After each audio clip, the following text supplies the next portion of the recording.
Hari ini saya akan menyampaikan di awal kalimat di awal Quran, yakni surat Al-Baqarah. A'udzu billahi minasyaitonir rajim. Bismillahirrahmanirrahim. Alif lam mim. Dzalikal kitabu la raiba fihi hudan lil muttaqin alladzina yu'minuna bil ghaibi wa yuqimuna as-salata wa mimma razaqnakum yunfikun walladzina yu'minuna bima unzila ilaika wa ma unzila min qablik wa bil akhirati hum yuqinun ulaika ala hudan min rabbihim wa ulaika humul muflihun. Sadaqallahul azim. Kita hidup tentunya punya pedoman hidup. Nah, di sini berbicara seputar Al-Quran. Dalikal kitabu, itu kitab.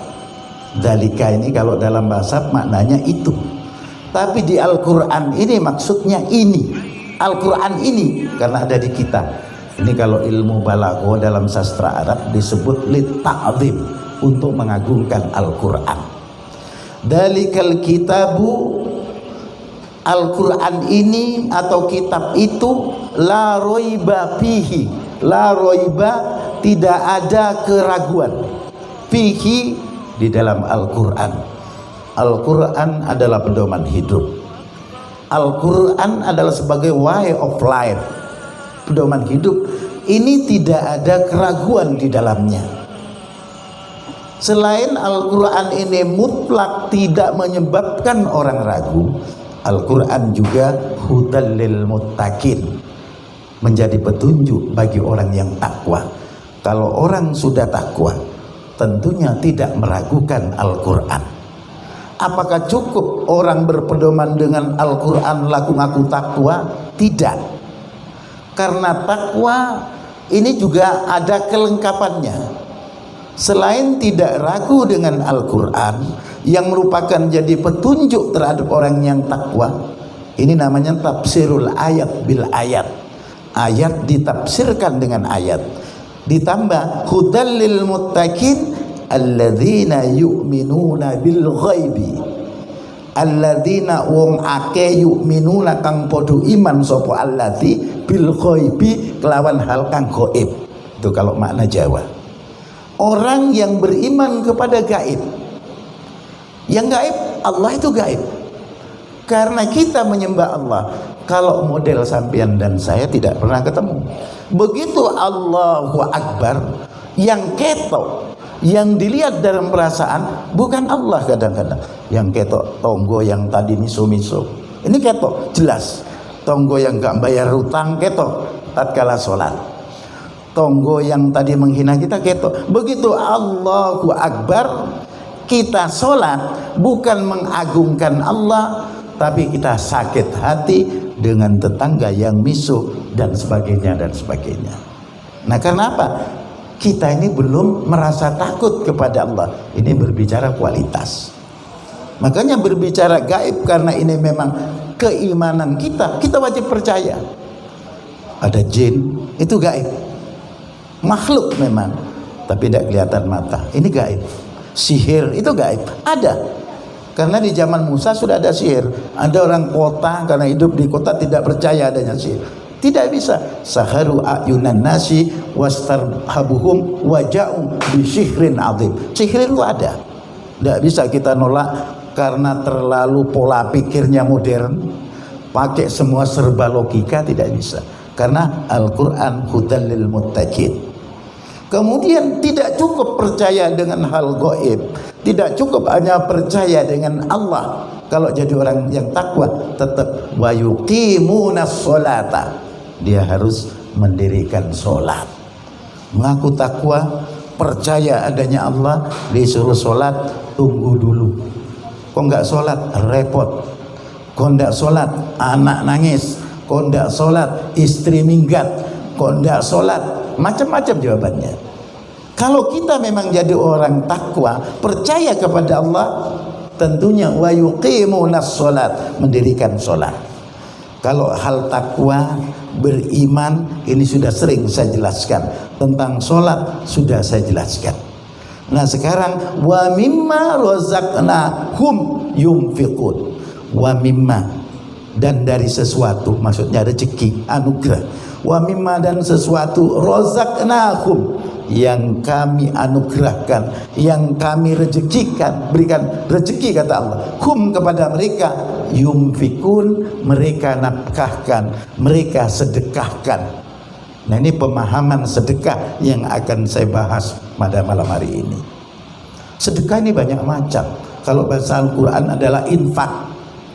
Zakat bisa juga maknanya sodakoh. Makanya ada sodako biasa, ada kualitasnya sama nilai, tapi kualitasnya yang beda. Saya buka dalam kitab Nasoihul Ibad, karena kalau bawa kitab itu kan banyak, kita hanya tulis saja. Dzakar Suyuti, Imam Suyuti ini dalam kitab Nasoihul Ibad yang ditulis oleh Imam Nawawi, Syekh Nawawi Al-Bantani, Banten. Dia mengatakan inna sawabas sadaqati khamsatu anwa'in, bahwa pahala sodako ini ada 5 tingkatan. Satu nilainya beda, satu nilainya beda. Artinya 5 model sodako, tapi nilai berbeda, tergantung kualitas di sisi Allah. Yang pertama, wahidatun bi asyratin. Nah, bi asyratin ini artinya 10 kali lipat.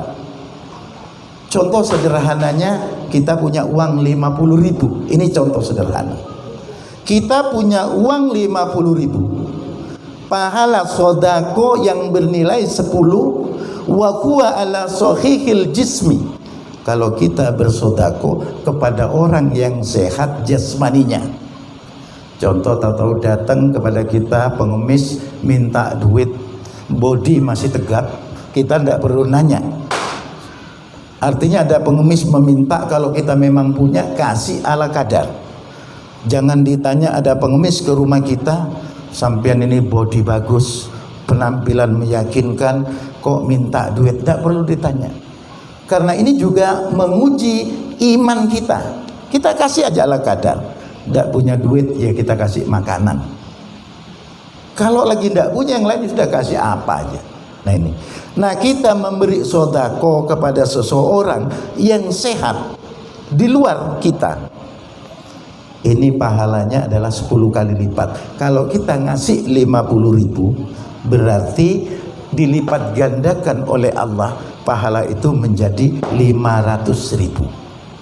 Kalau ada pengemis jalanan, kita ngasih 50.000, ini di sisi Allah menjadi 500.000. Nah kenapa? Karena satu, kita tidak tahu orangnya, makanya nilainya segitu. Satu, yang kedua, kita tidak perlu nanya. Kalau ada orang minta, sampean agamanya apa? Apakah ini untuk beli minuman? Tidak perlu nanya. Wong sodako ini yang penting ikhlasnya. Yang penting sampean ngasih untuk apa dan untuk bagaimana, ini sudah serahkan kepada Allah. Nah kan orang lain kan peruntukannya tidak jelas. Makanya memberi seseorang yang kondisi fisiknya sehat, kita punya uang 50.000, ini akan dilipat gandakan oleh Allah menjadi 500.000. Ini pengertian sodako biar kita paham. Yang kedua, ada wawahidun bitis'ina, ada sodako yang berpahala 90 kali lipat. Kalau tadi kan 10. Sodako untuk apa ini? Wa huwa alal a'ma wal muqtala. Sodako yang diberikan kepada orang buta atau kepada orang yang kena musibah. Orang buta ini dalam arti makna cacat fisik. Misalnya ada orang pincang, fisiknya kurang, atau kita melihat Gunung Semeru lagi batuk-batuk, nah kita memberi. Yang saya jadikan contoh adalah 50.000 rupiah diberikan kepada orang cacat, diberikan kepada orang kena musibah, dilipat gandakan jadi 90 kali oleh Allah. Berarti kalau kita sodako memberi orang kena musibah, memberi kepada orang yang cacat, 50.000 ini menjadi 4.500.000 rupiah di sisi Allah. Ini 50.000 jadi 4.500.000 rupiah. Kalau diberikan kepada orang cacat, diberikan kepada orang kena musibah. Makanya ada semangat orang memberi orang kena musibah karena nilainya. Cuman sudah menjadi tradisi di orang kita kalau Ramadan berlomba-lomba, tapi sementara saat ini cuek. Ramadan perlu juga berlomba karena ada nilai tambah, tapi di luar itu juga perlu karena banyak orang yang meminta-minta. Nah ini pentingnya. Orang kena musibah, orang cacat, orang lumpuh, orang buta, pahalanya 90 kali lipat. Dengan modal 50.000 kita akan mendapatkan 4.500.000 rupiah. Ini sodako yang kedua. Sedangkan yang ketiga pahala sodako wa wahidatun bitis imiatin, dilipat gandakan 900. Wah, tambah banyak. Kepada siapa kita sodako yang berpahala 900? Wa huwa aladzi qarabatin muhtajin, kepada keluarga yang membutuhkan. Ada keluarga kita membutuhkan duit, minjem karena banyak kita tidak mampu, wes kita kasih aja 100.000 atau kita kasih 50.000 rupiah. Kenapa kok lebih utama? Karena satu, kalau keluarga selain hubungan ngasih sodako, dia juga ada hubungan keluarga. Dengan sodako ke keluarga kerabat yang butuh, kita ada ikatan semakin kuat, bahasa cinta akan nampak, bukti persaudaraan akan jelas. Ini akan kuat. Tapi saudara yang butuh, jangan mentang-mentang kayak duit lalu dulure itu kon kabeh nyo duit tak sedekah nyo lain. Dalam bahasa agama yang membutuhkan. Begitu kita ngasih keluarga yang butuh 50.000 rupiah, karena 50.000 kali 900, maka pahalanya dilipat gandakan oleh Allah.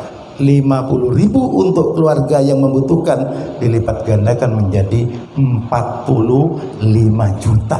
Ini modal second. Kepada keluarga yang butuh dengan modal 50.000 akan jadi 45 juta. Yang punya keluarga, ya keluarganya ini jangan dipakai modal. Nanti aku tak ben kakangku yakin 45 juta untuk barokah. Tiap hari minta alasan butuh, tidak ada langganan. Ini dulur gak beres namanya. Artinya butuh yang betul-betul nyata. Kalau tidak nyata jangan. Nah ini kepada keluarga, karena apa? Ikatan persaudaraan akan kuat, akan mantap berkat pemberian dari keluarga atau saudara. Itu yang ketiga, yang 900 kepada keluarga yang membutuhkan. 50 jadi 45 juta. Sekarang selanjutnya ada tingkatan sodako wawahidun bimi'ati alfin. Tingkatan sodako yakni 100.000 tingkat. Nah ini ada sodako 50.000 tapi dikalikan 100.000, ditingkatkan oleh Allah. Kepada siapa sodako ini difungsikan? Wa huwa alal abawain, yakni bersodako kepada kedua orang tua. Nah, kepada orang tua, kenapa? Karena orang tua ini kan susah payah dari kecil mendidik kita, kita dibesarkan, disekolahkan, sampai kita jadi orang, sampai kita punya duit. Bersedekah 50.000 kepada orang tua sama dengan 5 miliar. 100.000 kali 50.000, coba 50.000 rupiah kita sedekahkan. Nah cuman ke orang tua, jangan bahasa sedekah, hadiah. Kalau sedekah ini terlalu gaya, karena kalau sudah hadiah, memberikan hadiah, kalau guru, orang tua ini bahasanya hadiah bukan sedekah. Karena kalau sudah hadiah pasti di dalamnya sedekah. Begitu kita 50.000 kita memberikan orang tua, maka duit yang 50.000 ini akan menjadi 5 miliar di sisi Allah.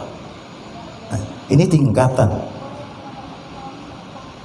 untuk orang tua, karena orang tua telah banyak melakukan hal yang luar biasa dan kita tidak banyak mampu untuk membalas. Nah, yang terakhir, yang kelima, tingkatan sodako ini adalah yang 900.000. Ini paling tinggi, 900.000. Bitis imiati alpin, 900.000 pahalanya sodako. Kepada siapa sodako ini yang utama? Wa huwa ala alimin au fakihin. Bersedekah kepada orang alim, kepada orang tahu hukum Islam, 50.000 rupiah akan dibalas oleh Allah menjadi 45 miliar. Nah, ini di atasnya orang tua. Kenapa? Pertanyaannya. Sebab orang-orang alim, orang yang ngaku murid kepada gurunya, begitu dia memberi 50.000 rupiah, ini ilmunya nyambung sampai kepada Rasulullah. Kalau orang tua kita melahirkan kita ke bumi, tapi guru ngangkat derajat sampai ke langit, sampai karena dia punya sanad, kalau Islam berkembang maka Rasulullah akan senang, malaikat Jibril senang, Allah pun senang, sampai tembus 50.000 rupiah memberikan kepada orang alim, dibalas oleh Allah menjadi 45 miliar. Kalau orang tua cuma 5 miliar, kalah 40 miliar dengan orang alim. Makanya tradisi di Jawa Timur, Madura, kalau saya lihat orang-orang Madura, kalau ada kiai, ada ulama ke rumahnya, anaknya itu dikasih walaupun 5.000 rupiah oleh orang tuanya. Ini salaman ke Pak Kiai, 5.000. Karena apa? Karena dia ingin barokah yang 45 miliar, tergantung perkaliannya. Dan kenapa kalau ngasih ke orang alim, ke kiai, ke ulama, itu lipat gandanya luar biasa. Apakah ada kira-kira kiai disedekahi uang 50.000 rupiah lalu besoknya datang ke kafe goyang-goyang? Tidak ada. Apa ada kiai datang begitu membeli minuman keras lalu di pinggir jalan nyekek botol main ceki? Tidak ada. Tetap 50.000 yang diberikan, yang diberi oleh orang lain akan bermanfaat kepada perjuangannya. Ini makanya Allah mengangkat derajat orang yang bersedekah atau memberi hadiah kepada orang-orang alim, 50.000 rupiah dibalas 45 miliar. Kalau 100.000 jadi 90 miliar. Ini hebatnya Allah ngatur. Cuma di Bali tradisi ini masih berkurang. Kalau di Jawa Timur, Madura ya. Walaupun orang Madura itu misalnya di Jawa Timur datang, atau orang Jawa di Jawa Timur sama. Kalau datang ke ulama-ulama itu tidak banyak sebenarnya ngasih duit. Ada 10.000, ada 15.000, ada 20.000. Yang penting tangan mereka tidak pernah kosong. Dia merentale golek barokah iki duit 20.000 sampai.